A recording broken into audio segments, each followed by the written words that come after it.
Bonjour à toutes et à tous.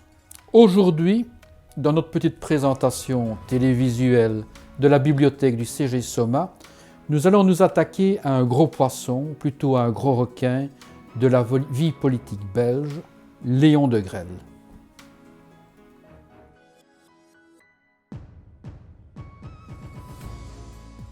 Donc, Léon de Grelle, c'est le chef du mouvement rexiste et un des leaders de la collaboration francophone.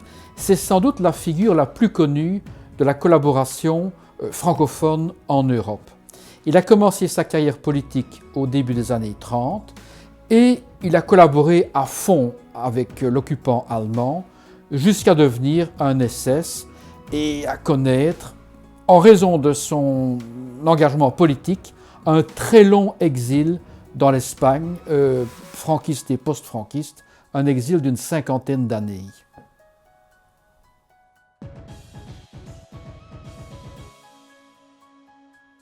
Il faut dire que Léon de Grelle lui-même a commencé comme publiciste. C'est une bonne plume, il a beaucoup écrit.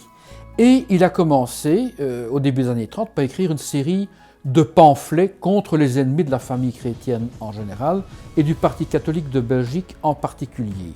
Et puis quand le mouvement rexiste est devenu autonome, il a produit une série d'écrits de nature plus spécifiquement politique, idéologique. Et puis alors, dans son implication dans la collaboration, il a encore produit des textes plus ou moins fascisants, plus ou moins nationaux-socialistes.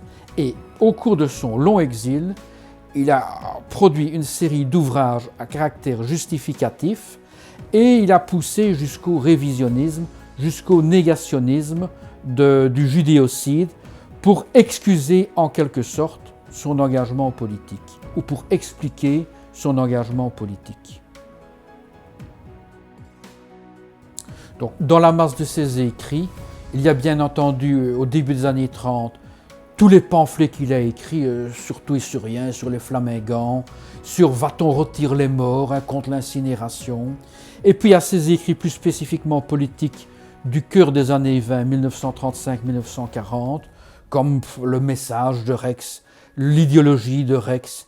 Puis après la guerre, après sa phase de collaboration, il va écrire un gros ouvrage justificatif, La Cohue de 1940, en 1949, édité en Suisse. Puis il va s'adonner à la révision de l'histoire à sa façon, en l'accommodant à sa façon.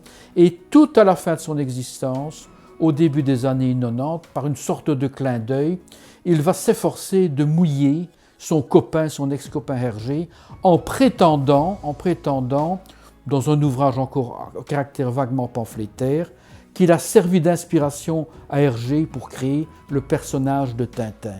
Et c'est Tintin, mon copain.